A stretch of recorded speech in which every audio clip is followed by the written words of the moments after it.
Os planos que você faz costumam falhar, não dar certo, e você fica frustrado. Talvez alguns aqui já tenham feito os planos do tipo, como estaria a sua vida hoje, né? Como seria a sua vida hoje? Você olha para trás, algum tempo atrás eu fiz planos que hoje, ou no tempo atual, minha vida estaria assim, assim ou assado, e aí você descobre que não. Penso até que essa última frase que eu formulei se aplica a todos nós. Concorda comigo? Quantos o ano passado planejavam estar no culto de máscara? Tinha alguém aqui que planejava isso? Ninguém planejava isso, né? Ninguém planejava estar num culto assim, tão espaçado, sem ar-condicionado, dependendo do ventilador e todo mundo usando. Ninguém planejava isso. Talvez você tivesse até outros planos para o final do mês de novembro de 2020, né? O pessoal aí que está estudando e terminando, estivesse planejando, nós estaríamos no planejamento da nossa formatura, escolhendo o local, escolhendo isso, aquilo, escolhendo a roupa e tal e tal. Os planos se frustraram. Todos nós passamos pela experiência de planos que se frustram, planos que não se realizam. Há até algumas pessoas que nem gostam de planejar porque não querem passar pela frustração. Então, preferem nem planejar, deixa acontecer para não ficar frustrado. Mas há um ser que nunca tem seus planos frustrados. Há alguém que tudo o que ele planeja acontece. Este ser é Deus. Os planos de Deus sempre se cumprem, nunca se frustram, porque não há, nem jamais haverá, nenhuma oposição suficiente para impedir os planos de Deus. Esta é a mensagem que aparece no livro de Isaías, capítulo 14, versos 24 a 27. Isaías, capítulo 14, versos 24 a 27.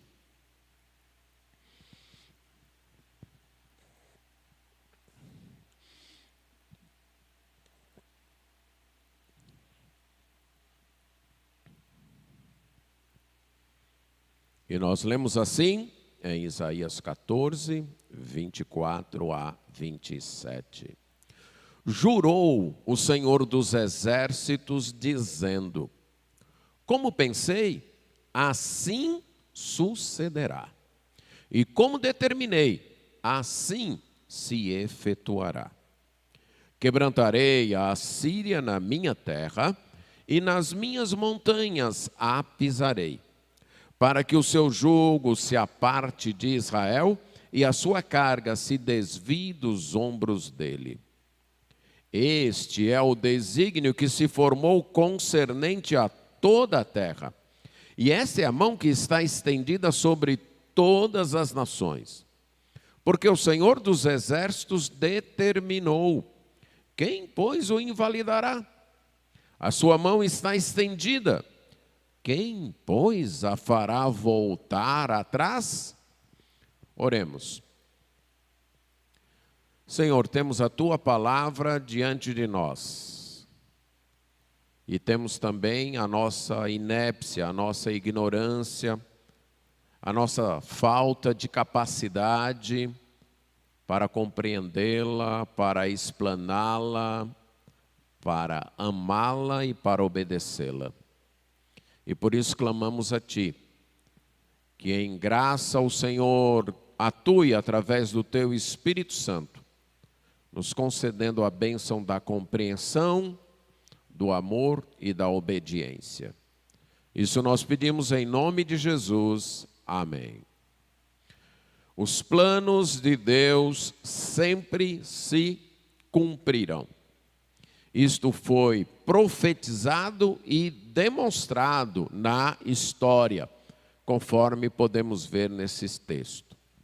O livro de Isaías, que estamos estudando aos domingos, manhã e noite, nos trazem as profecias do profeta Isaías durante os anos 740 a 686, mais ou menos, antes de Cristo. Durante aquele período, Isaías foi o profeta de Deus, um dos profetas de Deus para o povo, a princípio Israel e Judá, e depois só o povo de Judá. Após concluído o seu ministério profético, ele organizou as suas profecias na forma como aparecem neste livro. E depois de uma primeira parte introdutória, nos capítulos 1 a 12, onde ele faz um desafio ao povo de Judá, na época do rei Acás, que eles deveriam confiar única e exclusivamente em Deus e não nos poderes das nações, ele seleciona profecias que ele fez a respeito dessas nações e as colocou aqui entre os capítulos 13 a 23. E essa segunda parte, em relação à primeira, funciona como uma evidência, dizendo, olha por que vocês não podem confiar nas nações e que vocês têm que confiar somente em Deus. Porque as nações estão debaixo da mão de Deus. É Deus quem está dirigindo a história de todas as nações. As nações não têm poder por si mesmas, não têm domínio, força por si mesmas. Elas dependem da mão de Deus, da direção de Deus. E é por isso que vocês devem confiar em Deus. Nesta segunda parte, de 13 a 23, há 10 sentenças, 10 oráculos de Deus, muitas vezes chamados de pesos. Isso é, sentenças que Deus, através de Isaías, proferiu contra as nações. Dividida em 2 blocos de 5, cada um desses blocos começando com uma sentença, um oráculo, uma profecia contra a Babilônia. A primeira sentença inclui os capítulos 13 e 14. No capítulo 13 nós temos a sentença dita ao reino da Babilônia, falando da extinção, da queda daquele reino. Depois temos uma profecia de restauração para o povo de Deus, o povo de Judá, o povo de Israel. Capítulos 14, versos 1 e 2. Nessa parte, Isaías mostra como as ternas misericórdias de Deus voltariam a se manifestar para com o seu povo. Por um momento, essas ternas misericórdias estiveram escondidas por causa do pecado do povo. Mas quando veio o arrependimento e o retorno a Deus, estas ternas misericórdias se manifestaram novamente. E Deus agiu para restaurar aquele povo. E para restaurar o povo era preciso dar um fim ao poder ou aos poderes hostis ao reino de Deus que se colocavam contra aquele povo. As ternas misericórdias de Deus sempre se manifestam quando há um arrependimento sincero e uma volta a Deus. O próprio profeta Moisés, no capítulo 4, verso 31 de Deuteronômio, já havia profetizado isso. Que quando o povo de Israel se afastasse de Deus, a mão de Deus pesaria sobre eles. Mas quando eles arrependidos, voltassem para o Senhor, retornassem para o Senhor, Deus que é misericordioso, Deus com suas ternas compaixões, atenderia novamente esse povo. Isso foi dito também pelo salmista no Salmo 38, Salmo 78, verso 38. Isso foi dito pelo profeta Joel no capítulo 2, verso 13. E isso foi dito por Jonas. E inclusive Jonas disse, essa era a razão que eu não queria pregar em Nínive. Porque eu sabia que se eu pregasse e este povo se arrependesse, o Senhor tem terna compaixão. O Senhor tem terna misericórdia. E iria suspender o juízo, suspender a destruição e salvar esse povo. Sempre que há arrependimento sincero, sempre que há uma nova orientação de vida, voltando-se para Deus, as ternas compaixões de Deus se acendem e ele socorre o seu povo.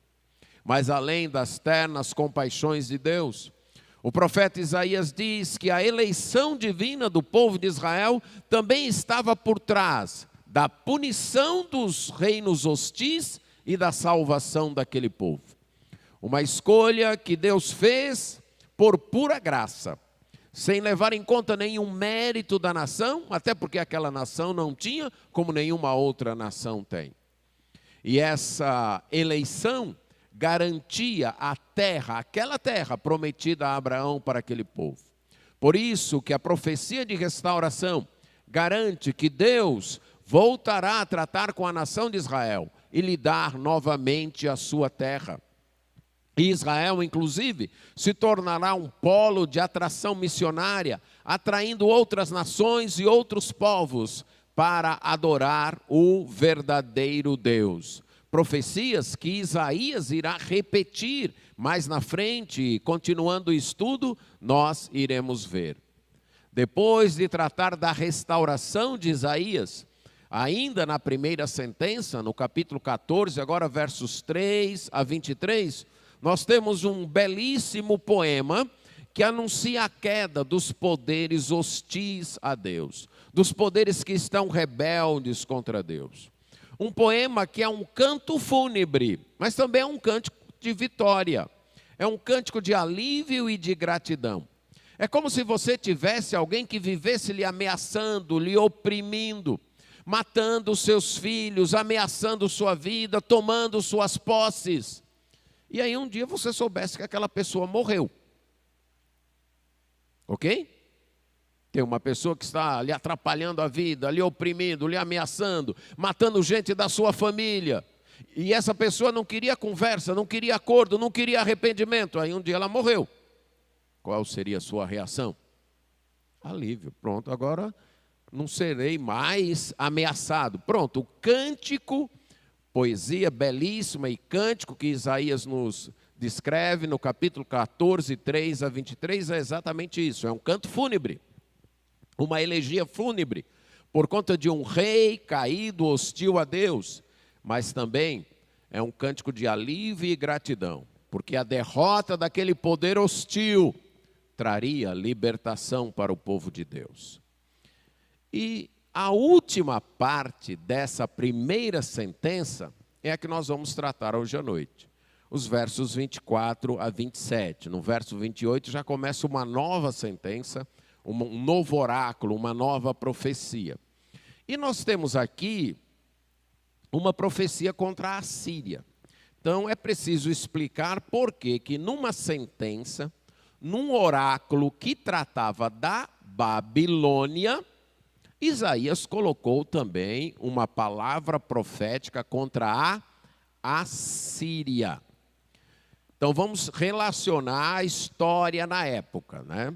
Isaías pertence ao reino de Judá, o reino que tinha uma aliança com Deus, ali na Palestina, no Oriente Próximo. Era um pequeno reino, pequeno em população, pequeno em território. E aquelas nações ali da Palestina eram sempre ameaçadas pelos grandes impérios, pelos impérios expansionistas, ou do Egito ou da Mesopotâmia. Na época de Isaías, qual era o império bicho-papão que ameaçava então o reino de Judá? A Assíria, que inclusive já havia derrotado o reino do norte, o reino de Israel, e levado o reino do norte lá para o território deles. Mas depois da Assíria, qual seria o outro grande império que cumpriria esse papel de ameaça e de bicho-papão? A Babilônia. E seria no tempo da Babilônia que o reino do sul, o reino de Isaías, o reino de Judá, sofreria o mesmo destino do reino do norte, do reino de Israel. Seria levado cativo. Então, Isaías fala da Babilônia. Ele fala para uma geração que viria depois dele, muito tempo depois, mais de 100 anos depois, ou perto de 100 anos depois. Fala que a Babilônia iria se tornar o grande império, iria derrotar a Assíria, e ela mesma viria e tomaria as riquezas de Jerusalém, do reino de Jerusalém, e levaria o reino embora. Mas ele disse, isso não é o fim. Deus também vai dar um fim à Babilônia. A Babilônia que ele vai usar como instrumento seu para trazer o juízo, para trazer a punição e levar nosso povo ao arrependimento, essa própria Babilônia será destruída. Não apenas ela será destruída para que o povo de Judá seja novamente restaurado, como no final dos tempos, no final de tudo, no final da história, todos os poderes hostis a Deus, todos os poderes que se colocam contra o reino de Deus, também serão destruídos, tal qual a Babilônia será. Mas aí Isaías, guiado pelo Espírito Santo, queria dar uma evidência para a sua geração. Queria dizer para a sua geração, vocês querem uma prova de que aquele reino que vai surgir daqui 100 anos será destruído, e de que finalmente, no final da história, que a gente não sabe quantos séculos vai acontecer, daqui a quantos séculos, todos os poderes hostis a Deus também serão derrotados. Vocês querem uma evidência? Pois eu vou dar a evidência agora. O império que agora nos ameaça, a Assíria, também será destruído. Então esse é o papel, é a função dele ter colocado essa profecia no final da sentença contra a Babilônia. É como se ele estivesse dando uma evidência. Olha, o que eu profetizei antes, no início do 13 e no 14, fala da Babilônia, daqui a 2 séculos mais ou menos, e do capítulo 14, esse poema é lá para o final, é escatológico, é lá para o fim da história. Mas para que vocês não fiquem duvidando, porque eu estou falando de algo que ainda vai demorar a acontecer, e quando vier a acontecer, talvez nenhum de nós mais estejamos vivos, deixa eu trazer para vocês uma profecia desse império que agora nos ameaça, a Assíria, que ele também será derrotado. Então essa é a razão de acontecer aqui. Era um exemplo para a época das pessoas de Isaías. E a ideia era, Deus cumpriu a profecia contra a Assíria em nosso tempo. Logo, ele vai cumprir a profecia contra a Babilônia lá na frente, quando nós não mais estivermos aqui. E ele vai cumprir sua profecia também contra todos os reinos que se levantam contra Deus no final de tudo. Isaías, então, está mostrando que há uma mão que dirige a história, e não é a mão dos homens, é a mão de Deus. E é interessante que no início desse primeiro oráculo, lá no capítulo 13, verso 2, Isaías usa a expressão de uma mão que está acenando, chamando. Quando ele fala contra a Babilônia, que há uma mão acenando, chamando, para que as nações se reúnam para derrotar a Babilônia. E quando ele encerra esta parte, no versos 26 e 27, ele também fala de uma mão estendida. E é a mesma mão.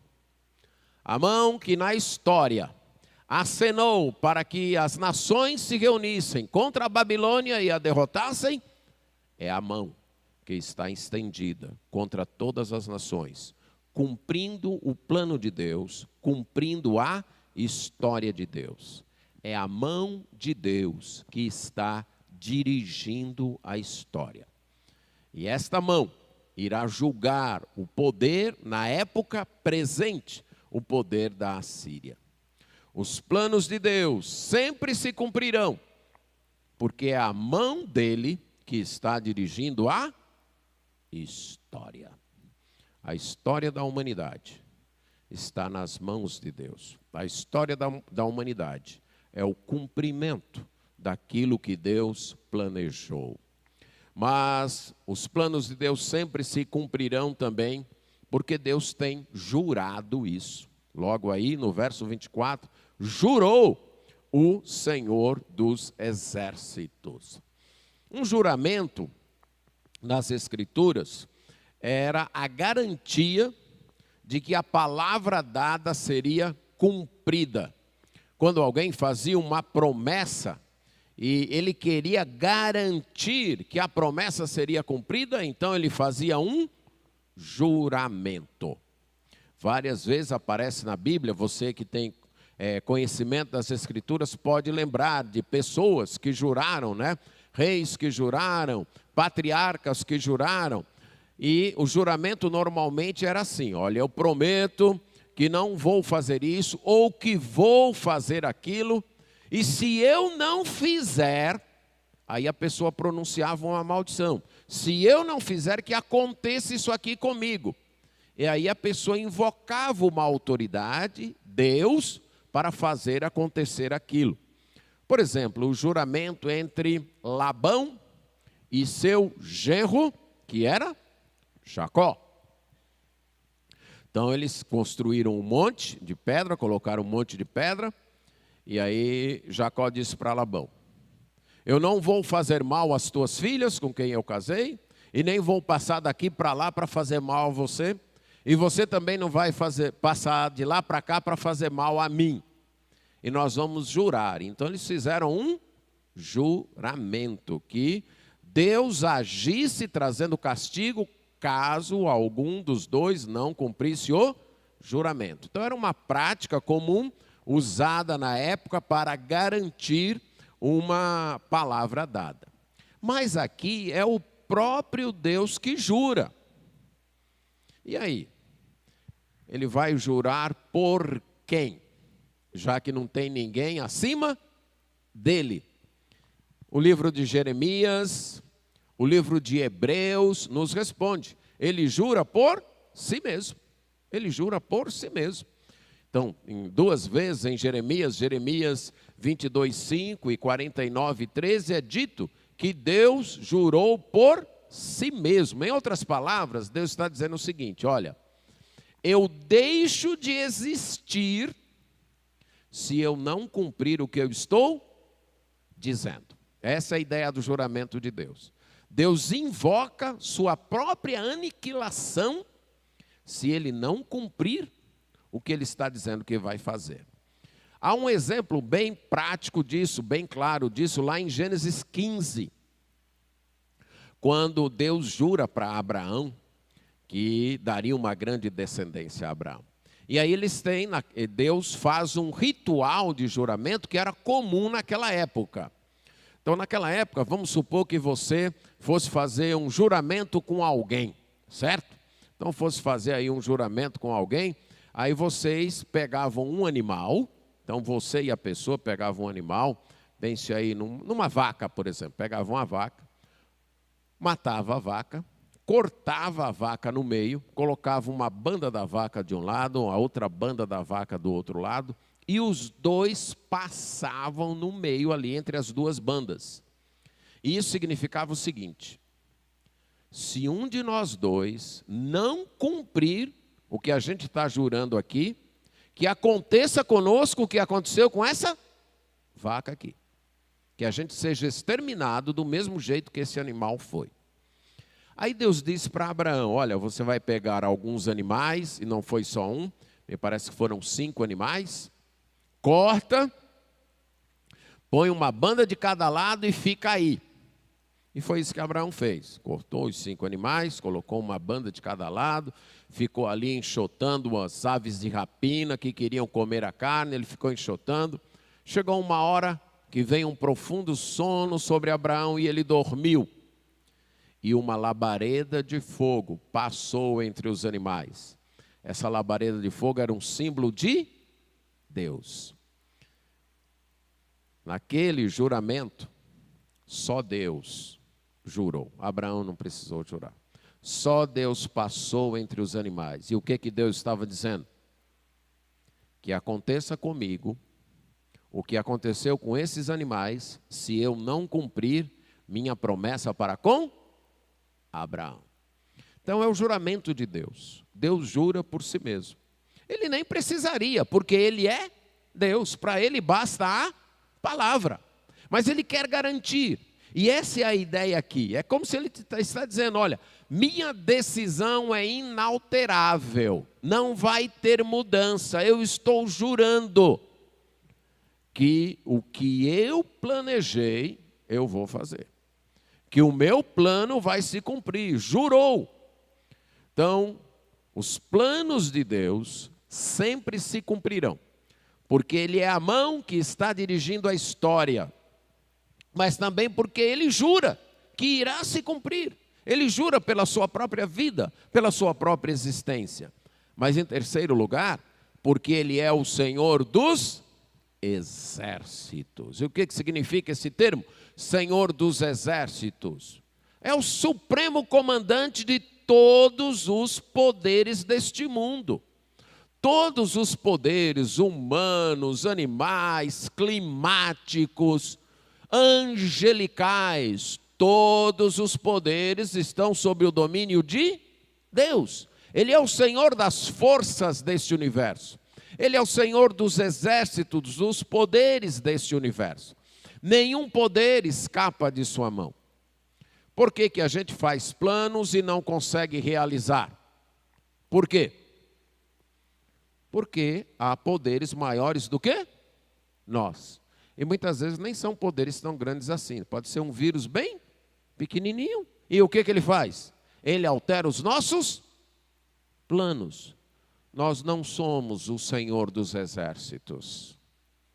É por isso que os nossos planos ficam frustrados. Nós não temos controle sobre tudo. Nós não dominamos tudo.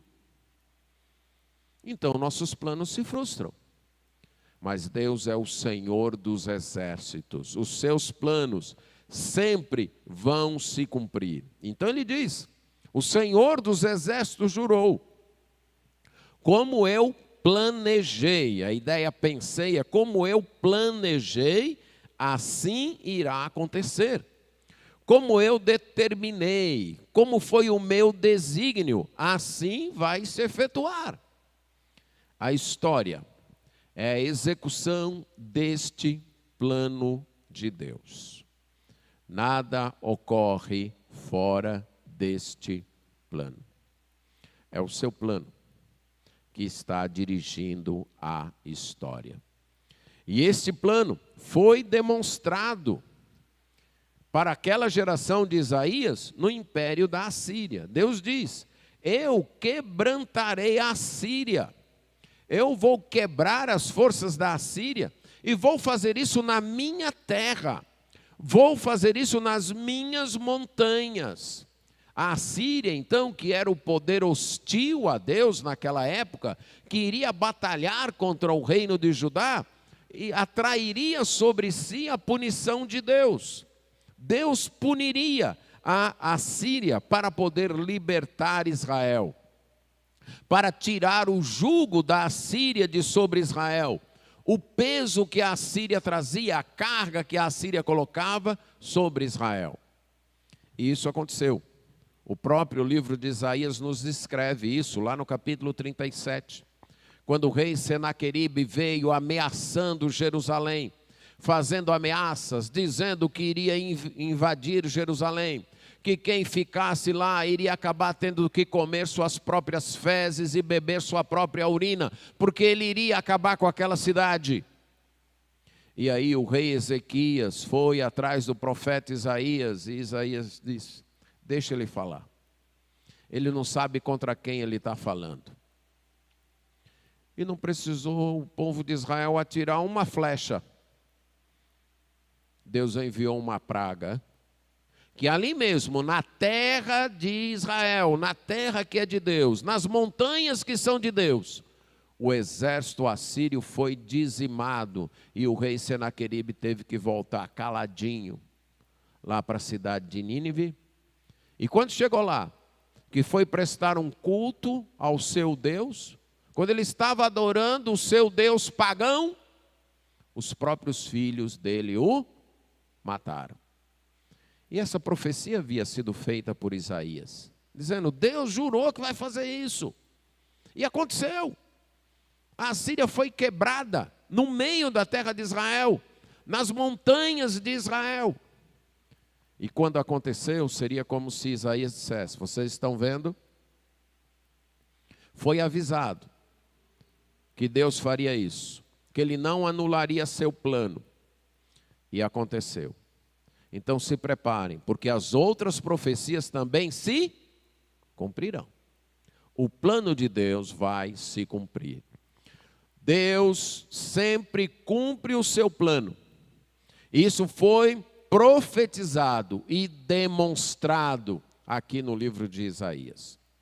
E Ele sempre cumpre o seu plano, porque Ele é a mão que está dirigindo, que está no controle da história. Ele sempre cumpre o seu plano, porque Ele é o Senhor dos exércitos, o dono de todos os poderes deste mundo. Ele é o Todo-Poderoso. Não há nenhum poder que esteja compatível ou acima dele. E Ele cumpre o seu plano, porque Ele tem jurado que vai fazer isso. A segunda parte aqui desse texto vai nos mostrar que esta verdade de Deus cumprindo o seu plano não foi válida apenas para a Assíria, mas é válida para toda a história. O versículo 26 diz: este é o desígnio que se formou concernente a toda terra. E esta é a mão que está estendida sobre todas as nações. O plano de Deus é todo inclusivo. Não foi apenas para o povo de Israel, não foi apenas para a época de Isaías, não foi apenas para a nação da Assíria. É para toda a terra. Não há um poder neste mundo que não esteja cumprindo os planos de Deus.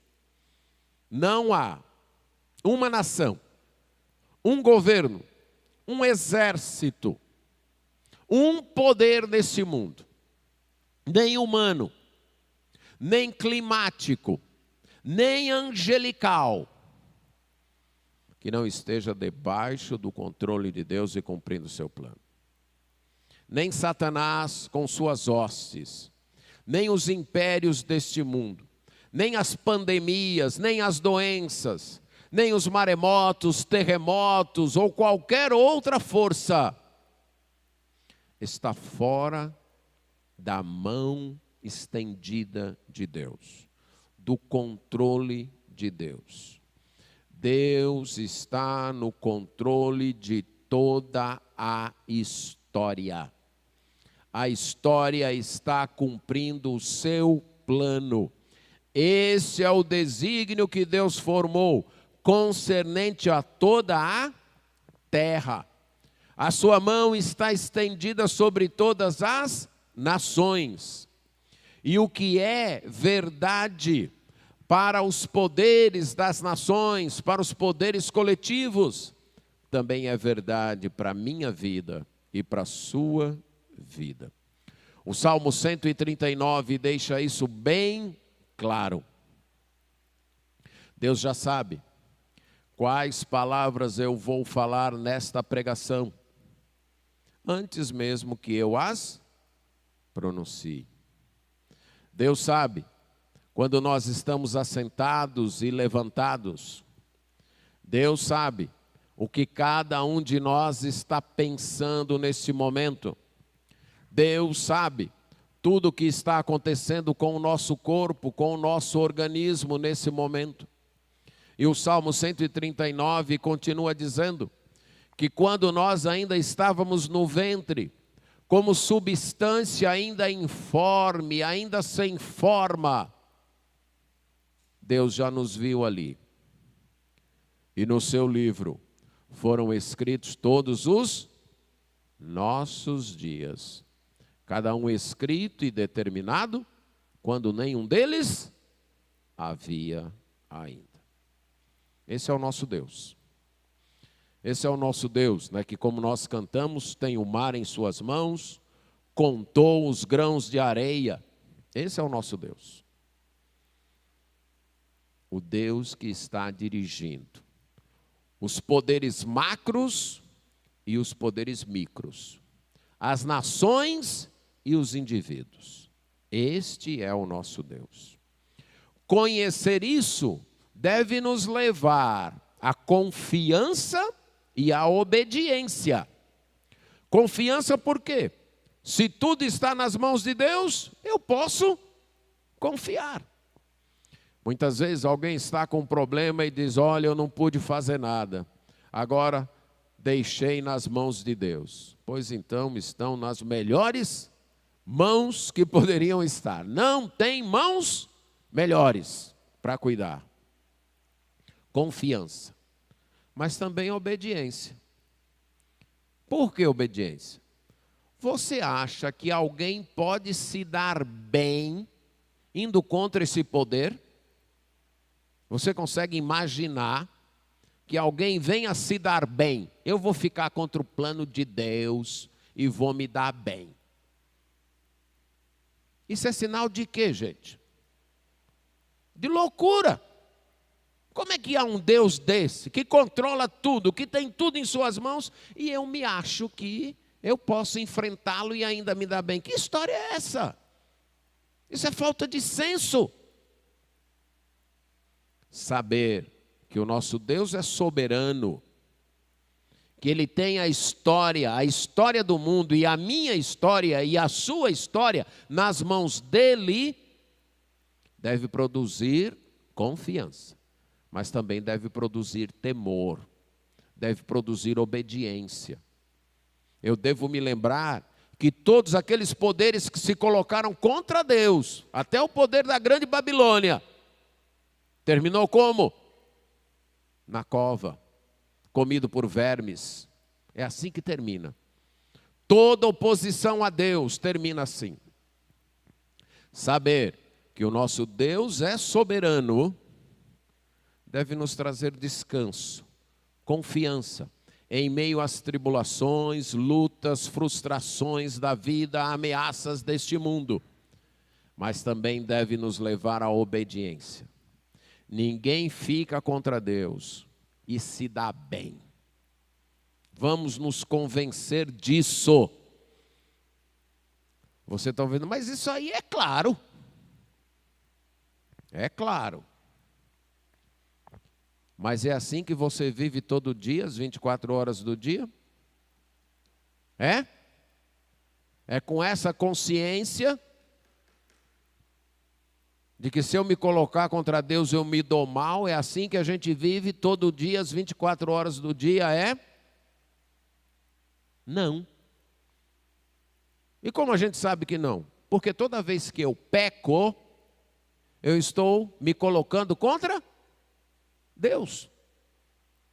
Estou me candidatando a me dar mal. Estou indo contra o plano dele.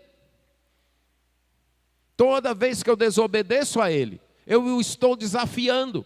O Senhor disse que era para ir por aqui, mas eu não vou não. Eu vou fazer um pequeno desvio, eu vou por aqui. Não é muita coisa não, mas não é exatamente como o Senhor disse. O Senhor disse que é por aqui, mas eu vou só um pouquinho por aqui. O que é isso? É arrogância. É estupidez. É achar que eu posso enganar o Senhor dos exércitos. É achar que eu posso me afastar do plano daquele que jurou que vai fazer do jeito dele e eu ainda vou me dar bem. Isso não passa de estupidez, não passa de arrogância, não passa de tolice. Saber que a mão de Deus está estendida sobre todas as nações, sobre todas as vidas, deve produzir confiança, mas deve produzir temor. Para aqueles que são filhos de Deus, deve produzir o temor por saber que exatamente por serem filhos de Deus, a mão de Deus vai atrás. As ternas misericórdias de Deus irão atrás, irão laçar você, você não vai escapar. Agora, essas ternas misericórdias nem sempre são doces. E vamos ilustrar de novo com Jonas. Deus foi atrás de Jonas? Foi? Foi ou não foi? Foi. Jonas queria fugir para Tarso, não queria? E Deus foi atrás? Foi. Como? Um vendaval. O mar lá, só faltando afundar um navio. Os coitados dos marinheiros perderam toda a carga. Tudo que eles transportavam foi perdido. E Jonas ainda foi lançado no mar e foi parar onde? Num peixe. Aí isso é misericórdia? É, isso é misericórdia. Porque qual seria a alternativa? Qual seria a alternativa? Deixar Jonas ir embora. Vai, Jonas, vai embora. Eu não preciso de ti, é você que precisa de mim. Vai embora. E esse ir embora ia terminar onde? No inferno. É graça, é misericórdia, que nos atrai, nem sempre de forma confortável. Isso não é culpa de Deus, não. A culpa de quem é? É nossa, porque vamos botar na cabeça que na maioria das vezes a gente só aprende depois que apanha. Infelizmente. É a verdade para a minha vida e eu creio que é a verdade para a maioria aqui. Só aprende depois de uma boa sova, depois de passar um susto grande, como aquele de Jonas, que só faltou se afundar no mar. Ah, agora eu sei que de Deus não consigo fugir. Então, é temor para os que são de Deus, porque se você é de Deus e se afasta, Ele vai atrás de você. Nem sempre de forma confortável. Na maioria das vezes, de forma dolorida. Mas para aqueles que não são de Deus, aí é que deve. Por quê? Porque Deus não vai atrás, não. Quando vier o juízo, já vai ser para dar um fim. O fato de Deus estar no controle da história, de sua mão estar estendida, dele ter um plano para toda a terra, deve produzir confiança, mas deve produzir conforto. E esse plano universal não será frustrado. Isaías vai terminar essa parte dizendo, repetindo, o Senhor dos exércitos determinou. Quem é que vai invalidar? Se Deus planejou, determinou que fosse desse jeito, quem é que tem autoridade para fazer diferente? Hã? Quem tem? Ele é o Senhor dos exércitos. Os nossos planos falham por 3 razões. E 2 delas podem ser encaixadas numa só. Primeiro, falta-nos sabedoria para fazer o plano 100% perfeito. Certo? Você concorda comigo que falta para a gente sabedoria? Se você discorda, planeje uma casa, planeje construir uma casa. Passe anos planejando, sonhando, faça desenho, depois de manche, faça de novo. Contrate engenheiros, arquitetos. Eu posso dizer para você, quando estiver na metade da construção, rapaz, isso aqui eu poderia ter feito diferente. Eu acho que esse não ficou muito bem, não. E quando a casa estiver pronta, que você estiver morando dentro, é que você vai descobrir que muita coisa você poderia ter feito melhor. Por que isso acontece comigo e com você? Porque nós não somos oniscientes. Nós não sabemos tudo. Nós não temos toda sabedoria. Agora, isso acontece com Deus? Rapaz, eu planejei esse negócio, mas eu estou vendo que não é bem do jeito que eu pensava, não. Você acha que isso pode acontecer com Deus? É claro que não. Ele sabe de tudo. Ele conhece tudo. Ele tem toda a sapiência do mundo. Então, os planos de Deus não vão se frustrar, porque Ele tem toda a sabedoria. Os meus e os seus se frustram, porque a gente não tem, por mais que a gente planeje, por mais que a gente pense, a gente não consegue abarcar todas as situações futuras. Mas uma segunda razão, que eu inclusive já mencionei, é que há poderes hostis, certo? Então você planeja uma casa, e pensou assim, e pensou assado, e pensou de outro jeito, e pá, e quando levou para apresentar para sua esposa, ela disse, não, desse jeito não. E aí, como é que fica seu plano? Você não precisa responder, não. Certo? Você tem que mudar o plano se você quiser conviver bem com a sua esposa, ou não. E não foi nenhum poder hostil, não é verdade? Foi um poder amável, um poder que está do seu lado. Agora imagine os outros poderes deste mundo. Você faz planos, você diz, você planeja, você se projeta. Você planeja então sua aposentadoria, trabalhar até tantos anos, guardar tanto de dinheiro e depois se aposentar e viajar. Aí vem uma doença. E aí? O que aconteceu com os seus planos? Você tem controle sobre as doenças? Não tem. Aí o banco no qual estão suas economias vem à falência. E aí? Você pode controlar isso? Então nós não temos todo o poder. Mas o terceiro, que eu acho que pode ser unido com o segundo, é que eu não tenho poder sobre mim mesmo. Então você planeja, nesse próximo mês, até o Natal, eu vou perder tantos quilos. Certo? Eu quero chegar no Natal com um peso um pouco abaixo, porque no Natal eu vou querer comer muito. Apesar da pandemia, vai ter peru, e eu quero comer muito. Então eu vou logo fazer um regime, todo dia eu vou correr tanto, eu vou... Faz os planos, aí quando amanhece na segunda-feira, você abre os olhos, rapaz, está ameaçando chover. Eu acho que eu vou começar esse plano só amanhã. E amanhã, talvez, se ameaçar chover de novo, o que vai acontecer? Nossos planos muitas vezes não se cumprem porque falta domínio próprio em nós mesmos, determinação em nós mesmos. Isso acontece com Deus? Não.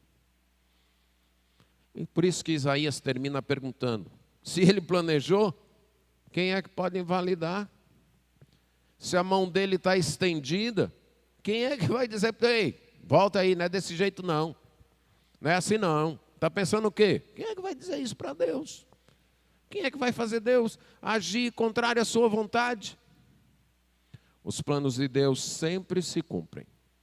Houve um exemplo disso no tempo de Isaías, profetizado e cumprido. E os planos de Deus se estendem a toda a história.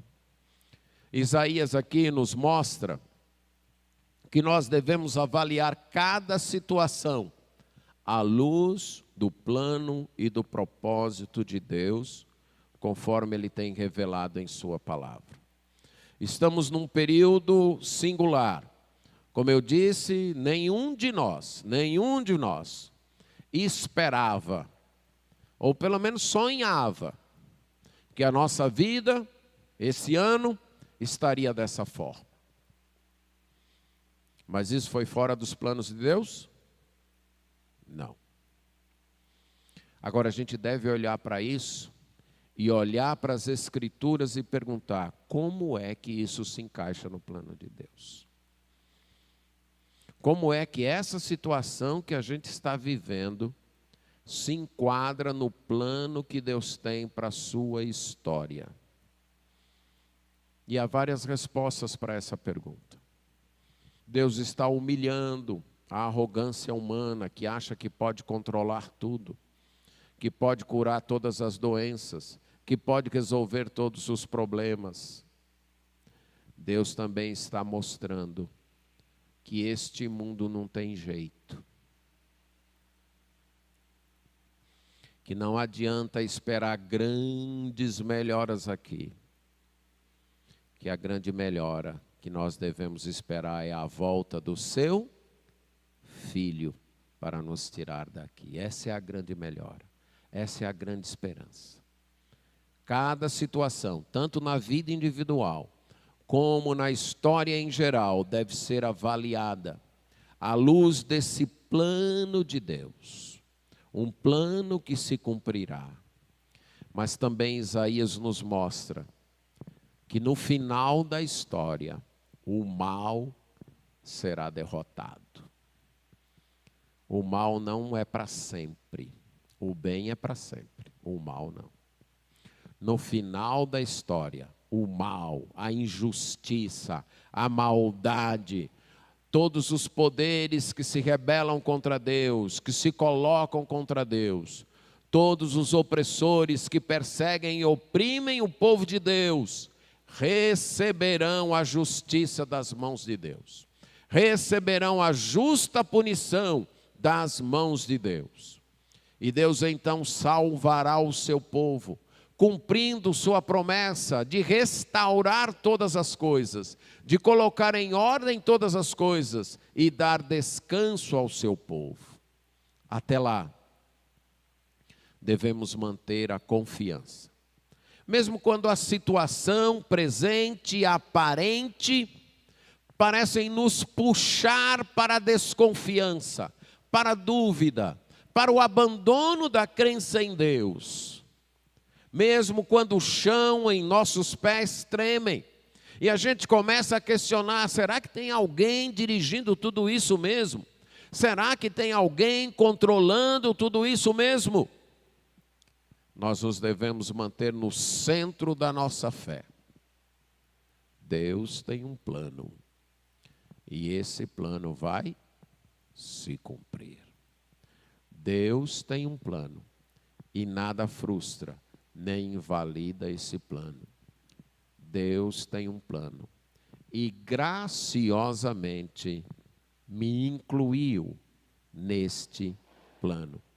E por isso, vamos continuar confiando no plano de Deus que não se frustra, mas sempre se cumpre. Amém.